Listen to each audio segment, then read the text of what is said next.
Welcome everybody this afternoon. Thanks for joining us. And obviously a very exciting third day here at the FinTech Festival. I'm sure hopefully all of you had a chance to see the big events this morning and are having a great festival. It's my third year attending the festival and it's incredible how every year grows. I'm not sure where they're going to find space next year. I think they're going to have to figure out how to keep it at about the level we have it now, but it's really quite an incredible event. I also wanted to just take a minute to give a quick plug. This morning you obviously saw an announcement and an unveiling about the AFIN Apex network, which is Deloitte and Fidor are both parts of the consortium for that. And so if you're a bank that works in the ASEAN region or if you're a FinTech, please stop by the AFIN Apex Pavilion and sign up or at least learn more about the network, because we think it's going to be really exciting and really set the stage for how fintechs and banks are going to collaborate and coordinate going forward. So hopefully you're all going to get to know that better, and please stop by the pavilion. So let's get started. We've still got some people joining us, but what I thought we would do to start is, so we have an interesting panel. We have a panel that's titled Digital Banks, Challenges and Opportunities.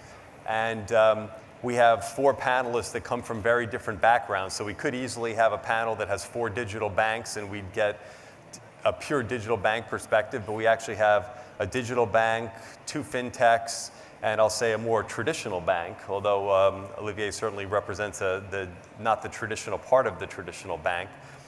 So we have a very interesting group, I think, and one that can hopefully provide a lot of perspective on, again, the opportunities and challenges related to digital-only banks. So why don't we start by asking each one of our panelists to introduce themselves and, more importantly, tell us a little bit about the organization they represent and how they play in the digital-only bank environment, and then we'll kind of go from there. And obviously you all know the drill by now, but I'm happy to take audience questions. We'll certainly leave time at the end, and certainly very happy to take your questions for the panel as well.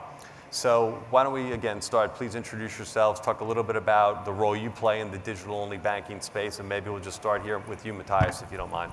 No, wonderful, thank you very much. Thank you for being here and for having me. So my name is Matthias Kroner. I'm co-founder of and the CEO of Fidor. Fidor is a B2C and a B2B play. We founded Fidor Bank back in 2009 by receiving a full banking license from the German regulator, and kicked off our business opening our digital doors in January 2010. Nigel and I, we just had a discussion in the preparation since when we do business together, and we remembered that these were the days when the phrase FinTech was not even existing.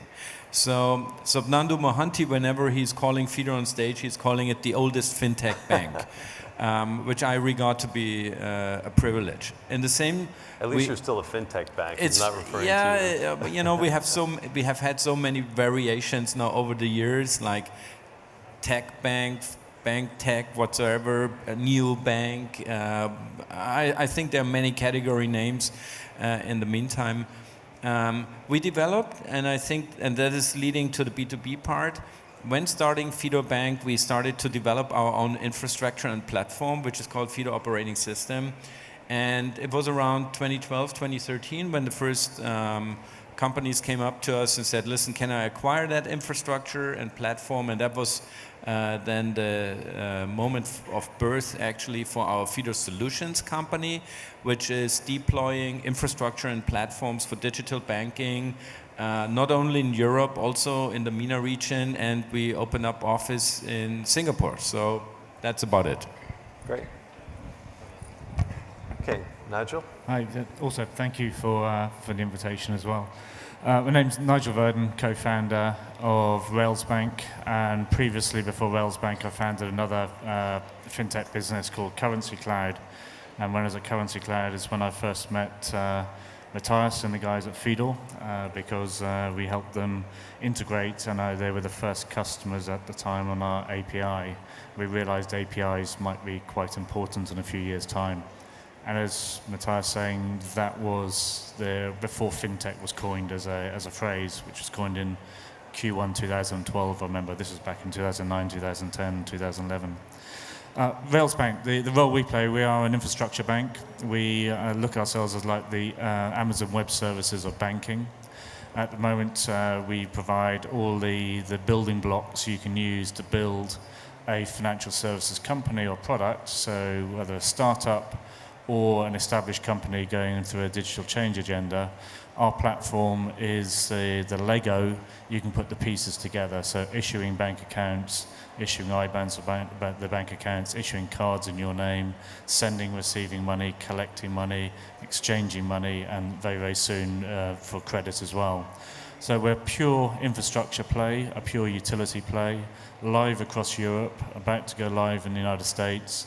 And the reason for here, and I'm super excited at this massive conference, is to look at how we open an office here in the region. But given that role, you've probably worked with many digital-only banks as they've gone to market using your products, right? So you probably have a lot of different experiences you can share with the group. Sure. Just to set expectation, though, we only went live a year ago. Okay. We have 35 contracted customers, and not every single digital bank, but we have a good few digital banks on there, just to set expectation. Good. But we hope to have more. Good. Well, thank you. Olivier? Hello, good afternoon, everybody. Olivier Guillaumond. I'm very happy to be here. Thank you. I guess ING represents the universal bank in this panel. So for those who don't know ING is about 40 countries, 40 million customers, retail and corporate banking. We actually like to believe that we were the first FinTech bank, right, in the 90s when we started off with ING Direct. So today, as a consequence of that, several countries of our 30, so we operate retail operation in 13 countries, and most of them are actually full digital issue from the ING retail experience, ING Direct experience. So Germany would be an example, Australia would be an example. So my team is running the franchise of FinTech for ING globally, which means that, so we have 4 ways of interacting with FinTech. First of all, we create our own FinTechs. So example will be Yolt in the UK, for instance, which is they say lifestyle applications. We just launched Cobase, which is the equivalent on the corporate side. We created Peconic, which is now a consortium running payment operations in the Benelux region and Germany as well. So those are examples where we actually create 100% on FinTech. Next to that, we do drive partnership with FinTech. So today we have 160 partnerships around the world, both for retail and also banking. We also run a CVC fund specialized in investment in FinTech called ING Ventures, 300 million euro. So we have deployed 200 of the 300 today, about 28 investments. And then if you want to go toward the majority investment, then we have our M&A department to look into that. So very pleased to be here and to exchange with you how digitization is a key enabler to our strategy. Our strategy is to empower our clients to step ahead in life and business. And we see innovation and being digital a key acceleration to realize the strategy. So I think, Olivier, you're probably the one person on the panel that can bring the perspective of how digital fits within a larger organization and how you think about channel strategy, channel conflict, things like that. Happy to talk about that, indeed. Great, very good. Very good. Piotr? Thank you very much for the invitation. Ailleron is the Polish FinTech, so we are the company from Poland. We are not the startup, actually, we are a listed company with 600 people, amazing experienced specialists, and we are the solution provider. So we help our customers, banks, in their digital challenges. When it comes to our solutions, our product, we deliver the end-to-end challenger bank solution, digital bank solution. The other product is robo-advisory, robo-wealth, to allow our bank's customers to make investment decisions. The other product, this is LiveBank. This is the virtual branch solution for the banks, also to help our customers to digitize almost everything, I could say. When it comes to our existing customers, we cooperate with Citibank, we cooperate with Standard Chartered here in APAC. When it comes to Germany, There is the Commerzbank, Gulf area, the big one, National Bank of Dubai, ENBD. So we have long experience, almost 15 years in banking sector. So you bring many perspectives, teaming with large organizations, having your own products and clients, and then teaming with other fintechs as well. Very good. Okay, great. So I thought we'd start, I thought the last panel had a really interesting conversation around value proposition, which I think is really important, which is, you know, how do you, if you're thinking about a digital-only bank, obviously it's a crowded field, it's very important. The last panel was just talking about how it's very important to really understand your target client and understand how you're going to create a unique value proposition for your target client to really attract them. And so I'm curious everybody's views on that. I mean, that would appear to me to be one of the most important requirements and challenges as you think about really trying to scale up a digital-only bank. But so maybe we'll just switch the order a little bit. Nigel, if you don't mind, would you mind starting? Sure, thank you. My personal philosophy on building any business, everything is value prop first and features second. And if anybody's seen the classic TED talk by Simon Sinek, you understand where I'm coming from. We don't deal with retail customers at all. We are sort of an enabler for people who do deal with retail. And so our proposition to our customers who are businesses, they're digital banks, remittance companies, transformational businesses who want to put finance into value chain like property tech businesses, and also some government as well. Our proposition is very simple. If you want to put a simple bank account into your business and you want to connect it up and do banking with it, you can do that and test it and have a prototype out in a week. And if you want to take an MVP to market, you can do that in 99 days or less, and that's a full banking type product. And you can do that very, very simply. So we try to, our proposition is to remove complexity of launching financial products. And from a pricing side, if you look at Visa, MasterCard's pricing schedules, they're about that thick, we've made that into super simple consumable pricing. So our other innovation is actually taking banking, wholesale banking, to a subscription-based service as opposed to a transactional service. So value prop to us is speed to market, simplicity of being able to do new product as well and iterate your new product, and having a pricing structure that you can actually plan on rather than have to have the whole accounting team working out what's going to look like in the future. Interesting. Olivier? Yes, so ING's Moderator is to be the go-to place for financial matters and more. So it means that we want to be the destination, you know, for our clients. And we believe that it's no surprise, I guess I'm not the first one to explain that, it's about customer experience, right? So that's the starting point, that's the key obsession that we all have within ING. So the question is, if you're really serious about providing the best customer experience and the best service at all time to become that go-to place, you cannot be seriously being the only service provider. So for us, when we look into this engagement that we have to other customers, then it translates into the fact that we need to become a platform for ING and others. Hence, as a value proposition, we want to have the best fitting services at all times, which means ING and competition as well.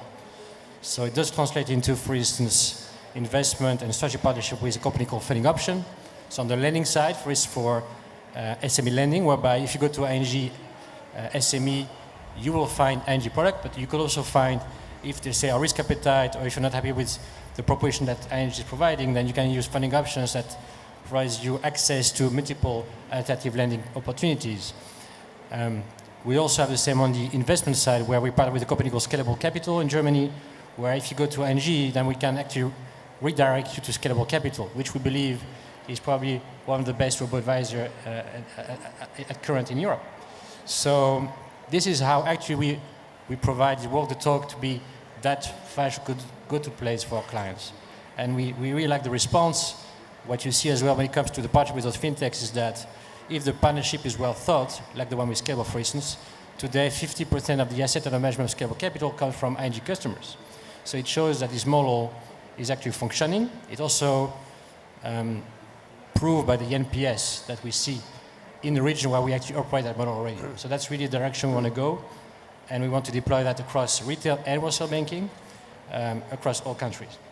So we've heard value proposition defined as speed and simplicity and as value-added services, and I want to come back to the point about value-added services. I think that'll be something we'll talk about in a few minutes, which is, do you need to position yourself as kind of an ecosystem that has a broad range of services, or can you be successful if you just position yourself as a transaction or a transactor? So we'll come back to that point. But Piotr?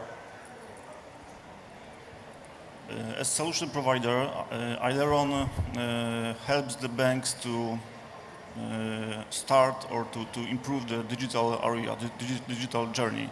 And I would say that we have the different approaches, because for well-stated banks, typical banks with the legacy system, our aim is to support the banks to create the digital processes, to create the digital scenarios, to support the customer digitally without the physical need to physically visiting the banking branches. The little bit different is this area of supporting the new banks, the digital banks. When we want to, and we deliver the end-to-end digital solution. So our aim is to deliver the technology, and also because of our experience, 15-year experience, we don't want to be only the technical solution provider. We can, and we understand the business challenges, and we cooperate with the customers, with the banks, to adjust the processes, to advise, to understand what are the challenges in this digital space, to do our best. So this is our goal. So understand the customer needs, but then make sure it's really built into the end-to-end process, which I think is, I would agree, would be critical. Matthias? Well, yeah, value proposition and the reason why, in particular, setting up a new bank, when we discussed that back in 2007, before filing for the banking license, is, I would say, the most painful process, even after founding your company and running it. Because in the days we are living, actually, and of course I could kind of, I share easiness, I share customer value, I share all this. So this is why I'm starting it from a little bit from a different angle now. What makes a valuable bank actually to the customer? So what is a useful financial services partner to the customer? Is that really what we think is like, we have an account and this is cool and please buy it? Or is it that we are really trying to net ourselves way deeper into the digital lifestyle of a customer, whatever that might look like, even in an environment once we talk about Internet of Things, and in future my fridge is paying my Amazon Fresh delivery, how can I steer that and control that? You know, so this is actually how we at Fidor try to think. The whole thing is how translates your life into digital processes, and what kind of a product you need in this actually is the very, very end thing. Yeah, I'm fully in line with any marketplace philosophy. We run a marketplace ourselves. I'm fully in line with any open architecture thing. We, as Nigel mentioned, you know, API was to us a topic already like 5 years, 6 years ago. So all this is fine and good, but the customer itself is absolutely not interested, for instance, whether you advertise your bank, whether you advertise an account. The question only is it useful for me? And then again, we come back to the point in saying, what makes it useful? It's useful once you are delivering the service the customer needs in the moment the customer is requesting it. So it's a Saturday, you get it on a Saturday. This is something I would say, that's stupid, we all agree on this. So, but it's also then, as said, translating in the digital processes. It must, let me say, enrich my life, ease in my life. And I'm coming now from the less bankish part and more from the emotional part. I must have the feeling, actually, to me, we would be ideally positioned if we can promise as a bank that our customers have an easier life and more money. Okay, so coming from the tagline, this would be it. And then we translate that into processes, and then we even define whether whatever kind of product makes sense or no sense, whether the customer chooses that product herself or not.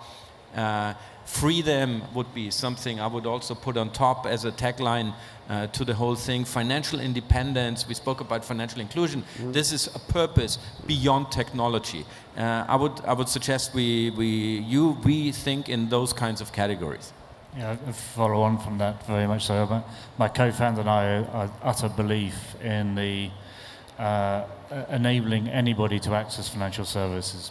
And it's not just a developing world problem, which is 2.5 billion people unbanked or lack of access to financial services. There's 92 million in Europe, 8 million in the UK, which is a huge amount. So when we set out on Railsbank, we also took imagined, okay, from an individual who is ultimately our end user as opposed to our customer, how can we allow financial services to be in their life without them having to be disrupted from what they're doing at that moment in time.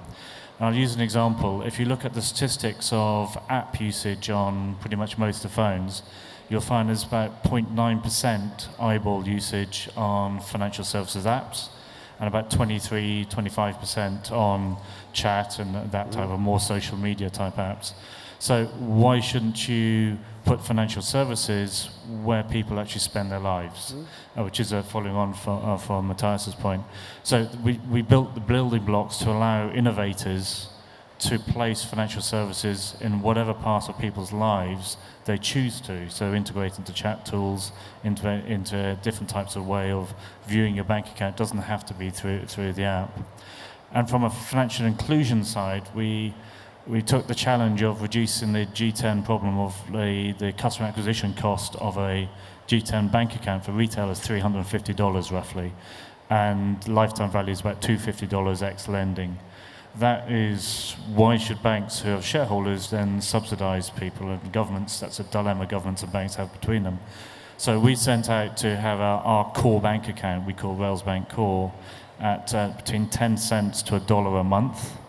And if we can do that, we can enable other people to build product and also integrate other people's products that come into the marketplace area to deliver services to customers at a reasonable cost in the place they want to have those services delivered to them, which may not necessarily be an app. So we started really out as a belief in trying to change the world. I don't mean that in any glib way, because we believe that if you do it the right way, we can change finance for the better of the world. Great. Well, I like the motto, easier life and more money, right? That sounds like a good value proposition, right? Exactly. I can sell that, by the way. So, may I add one point please. actually about integration? I think this is what I've missed in my part. Just one example, we try to integrate our users also and customers when it's coming to the point of what kind of product you want to have. This is why we have a community, for instance. What kind of a product is of top priority? We discussed that in the community. We even tested it into a very provocative way, saying you can drive the pricing of our loans, for instance, or of the interest rate of our loans. The more likes we have on Facebook, the lower will be the interest rate on our overdrafts, actually. And this is the way of actually how I see customer integration in future. It's not only that we here at the bank have a product, you there, the customer, you must buy that. We really must definitely more understand what it means that we are part of what we call a service industry. And service means integration of the customer, not only selling your stuff to the customer, you know? Maybe, I think if you're really customer focused, you actually want to prevent the customer to even become in overdraft.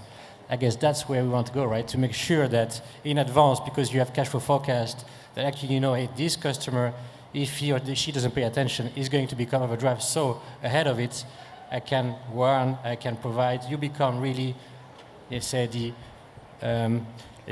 daily service provider, and only when you do that, then you get the daily usage that you're looking for. You get the data that you're looking for. And that's we as an industry, and definitely ING, really where we want to go to have this predictive insight, to know your customer that well, that you can actually become the destination, even though you're not per se a social 95% of your mind share. But still, in the end of the day, if you're really personal, if you this is how you get mind share, and then you get attention, and you get data, and then you are even more personal, and that's your, let's say, the positive circle that you want to go to. I would say it's on the retail side, but we're also very much focused on the corporate side. I would say the corporate have a different, let's say, different objectives, or I would say we should make a distinction between retail and corporate. I think this conversation is very much retail focused, which I fully appreciate, especially in Asia. But corporate also has very much indeed of more personal services, more aggregation to ease their daily operations, just simple. I think we launched this co-based operation just a few weeks back, where you get all the data from different banking accounts into one place, and from then on you can manage your cash flow, you can manage your initial payments.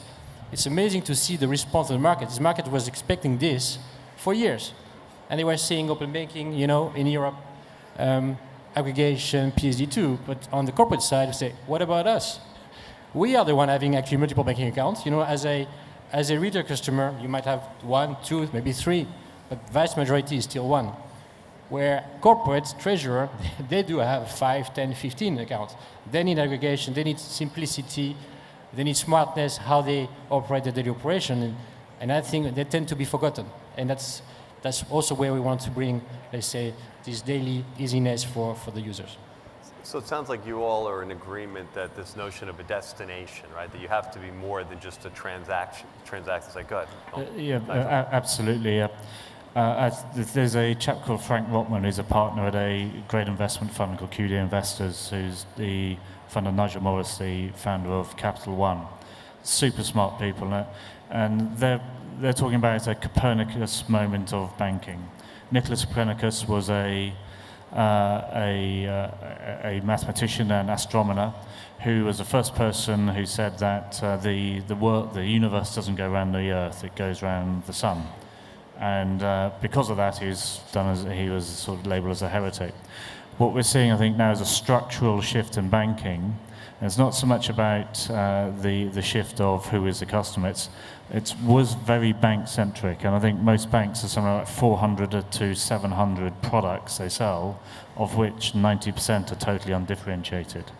So if you can move that to utility and the customer centricity, especially with Fidor, and also ING is one of the leading lights in this because of the openness of the ING platform and mindset, is you start building the community around the customer and the products around the customer, and you don't necessarily have to be selling all the products, but you are the enabler, helping them in their life at that moment in time, whether it's an SME or an individual.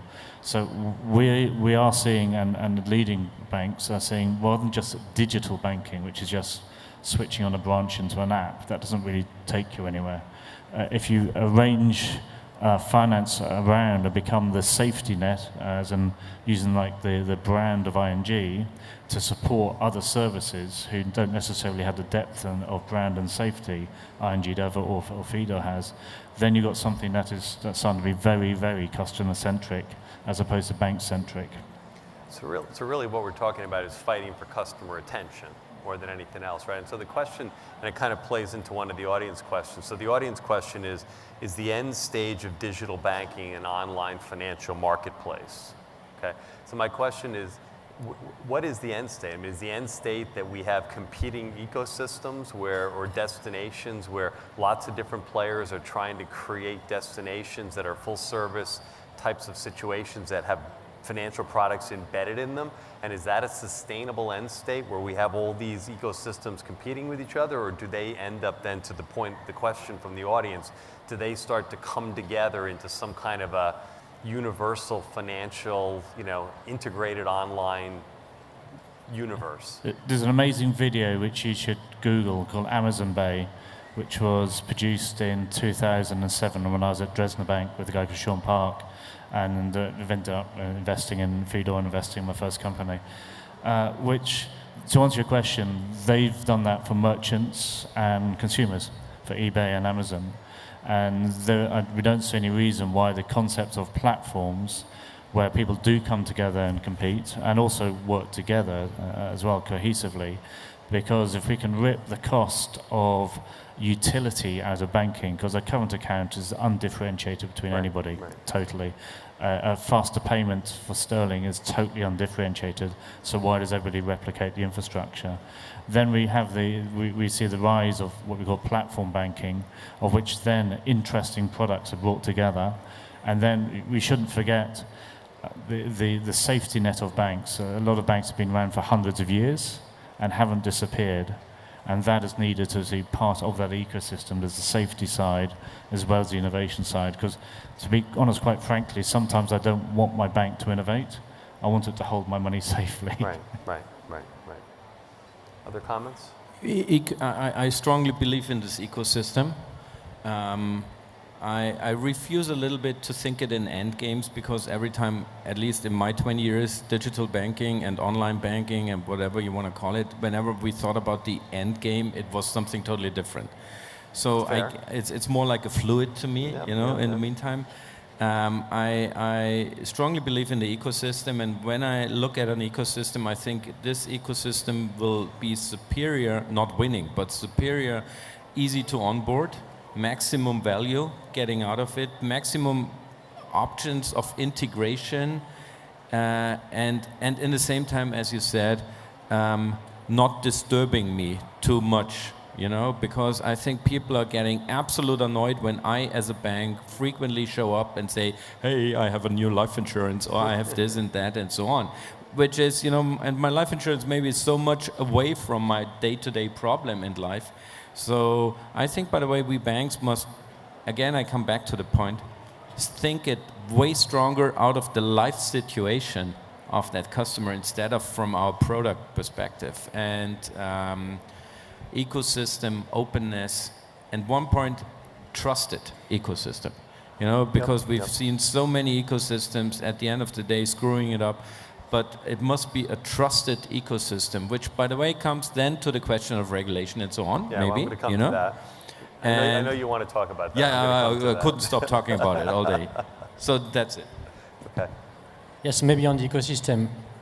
Obviously, that's where we want to go. So that we believe in this multiplicity of ecosystem, right? So just to come back to your point, so that's why we are building our own. And I just gave a few examples, but we also recognize that we need to be where our clients are, and they are not always looking for ING as a primary destination. Right. Unfortunately, you could argue, but it's linked to the lifestyle.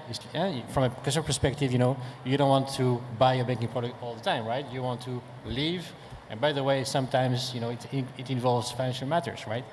So in this case, we are building what we hope is going to be the financial ecosystem.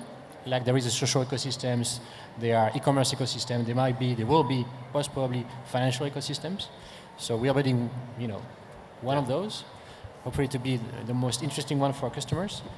But also we are contributing to other ecosystem, to this concept of banking inside, or ING inside in this case, where you don't want to buy a banking product, you just want to travel and it needs to be insured.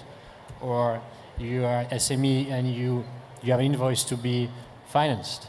So we recognize that we have to play either the leading role of creating this financial ecosystem, or being part of a journey, but not being the one driving the journey, more as a supporting ecosystem for it. So that's let's say the multiple play that we're doing at the moment. It also depends on the region. In Asia, it's a very different ecosystem than the one in Europe, which is also very different than the one in the US. So we do believe that there will be, numbers of those ecosystems with different types, different rules, but indeed there are key rules that would apply across all of them. Trust being probably, and compliance will be one of the leading ones, and this is where we think that if you are a trusting banking player, you have your place in different roles across all those ecosystems. Okay. Piotr, do you have a comment? From the solution provider perspective, I think that's the very important for us is to listen the voices of gentlemen from the banks. So this is what we do, just to be ready to deliver the solution, because I think that this is of course, our perspective. This is the great when vendors like Ailleron can deliver the solution, and gentlemen like you can build the concept and can build the strategy and so on. From our side at this time, I think that we try also to understand what digital means right now. Does it mean that this is the digital without human touch? This digital is the only digital, or still there is the need to engage the real people? This is what we are trying to understand, because very often we see a lot of initiatives from the digital banks, from the legacy banks, and there are some challenges which triggers the banks, and there is the need to engage the real person on the banking side.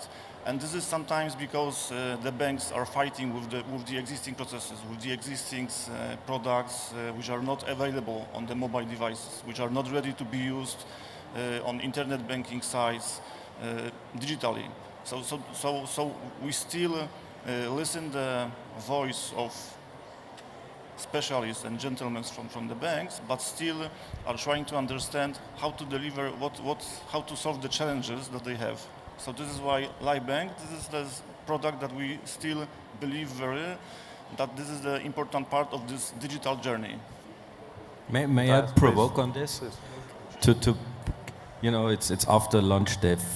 I'm afraid they fall asleep. You know. They look okay. Yeah, they quite look okay. That's right.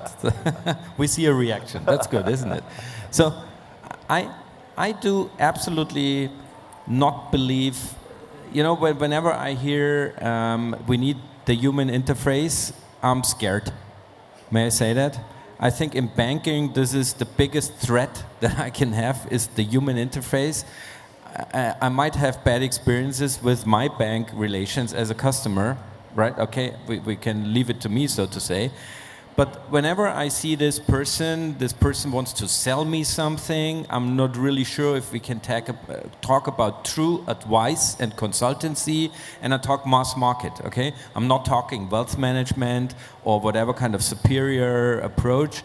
I'm talking mass market. So this person is first of all not talking to me anyhow, because I'm not relevant to this bank, because actually the customer is treated to solve the problem of the bank. It's not the other way around. Okay, so that the bank is solving the problem of the customers. So we come back to the value proposition. So this person wants to sell me something. If it's in the branch, this person has a lunchtime when I have my lunchtime. So how can we meet? We have to make a date. I have to take vacation for meeting my banker. Just thinking about it, you would do in a restaurant the same thing, you know. So we would close down the restaurant around lunchtime. That would make no sense, right?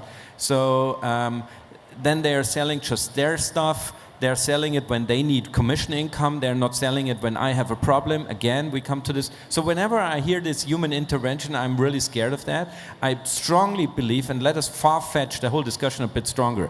I strongly believe that by the data we are providing or we are collecting, we can definitely do more, and we should talk then about AI and algorithms, and I'm sure we agree on this as well. The bank should definitely be more positioned like a coach to the customer, really like taking the customer at the hand and say, listen, Nigel, you should not spend that money this year, because otherwise you're not going to vacation next year. Let's talk about that. A normal bank consultant never would say that. If I talk to my kids, actually, they are also scared, maybe because of the father, by normal bankers, and they do not understand why to get into an interaction with those people. You know, so and on top of that, I think the future bank, by the way, is totally invisible. It's gone. It's just gone. We're just in the background, you know, we're just in the background. We're just, you know, like enabling the whole thing. We are not visible. We are not present anymore. So we have to get rid, actually, of our product thinking anyhow, because it's gone. It will just appear in the moment we have a real life problem, and then it pops up and saying, by the way, this will be the solution.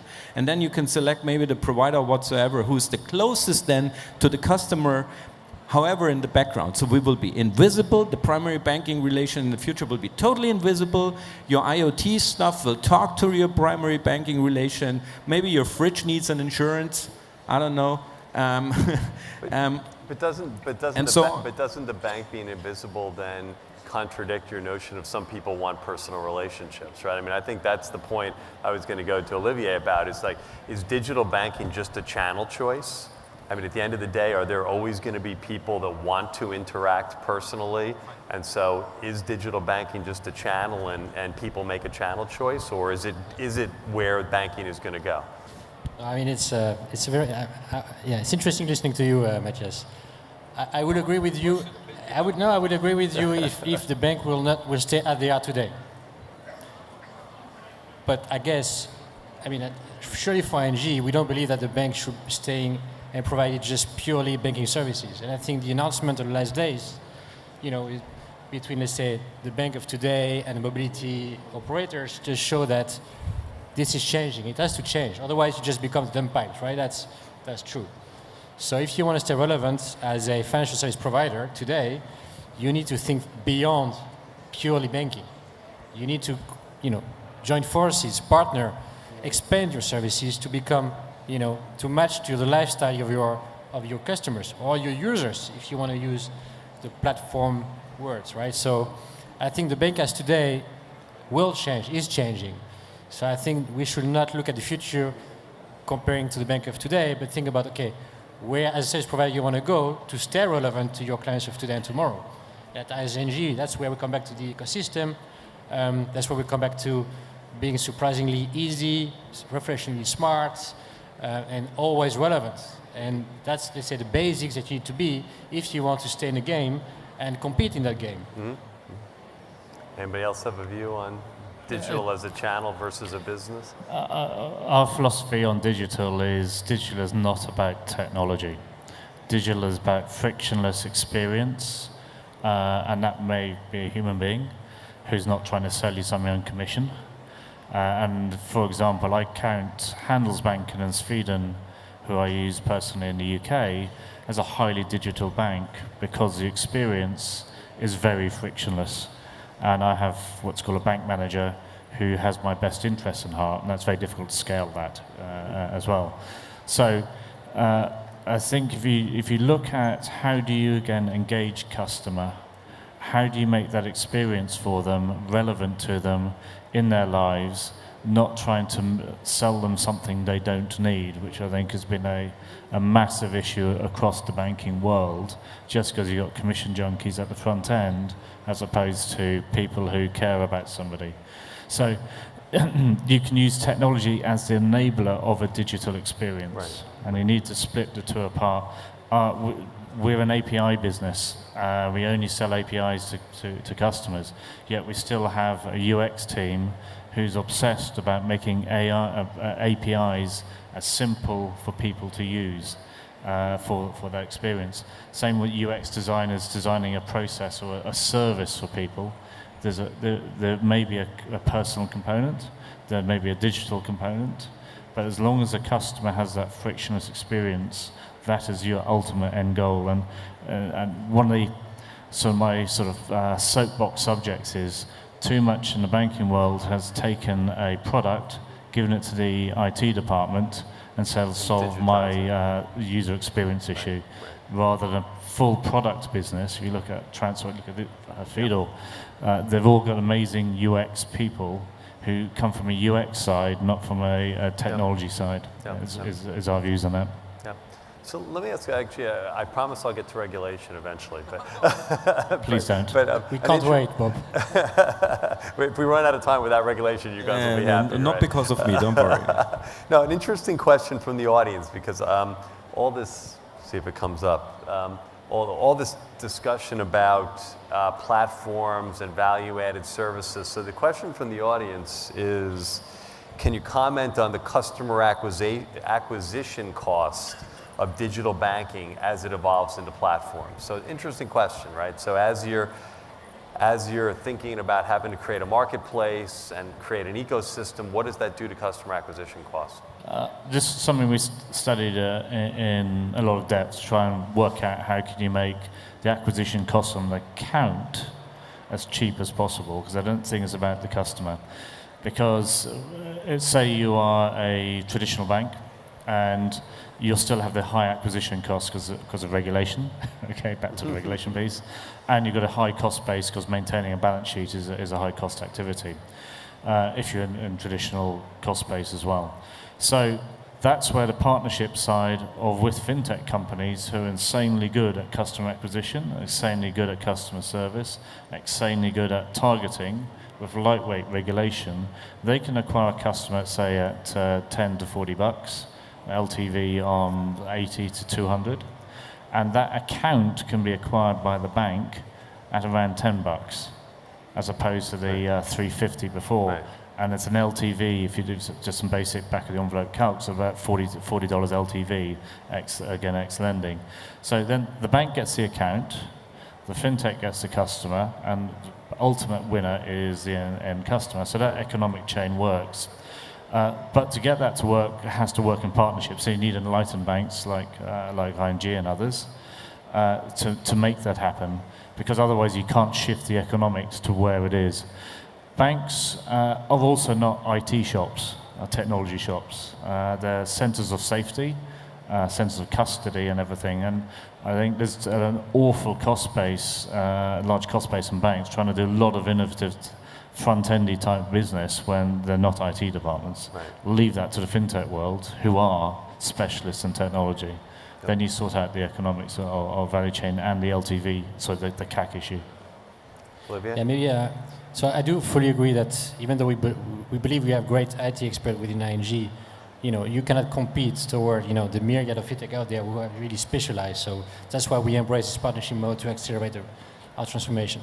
Coming back to the question, I think, and I would like to bring regulation ahead of, because to us, well, regulation is, let's say, for us, license to operate. So we will always be in favor of regulation, period.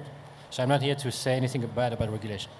Having said that, when you want to innovate, when you want to create a platform, like we do, for instance, with Yolt and Cobase, as long as we own those platforms, we have to face regulation for banks.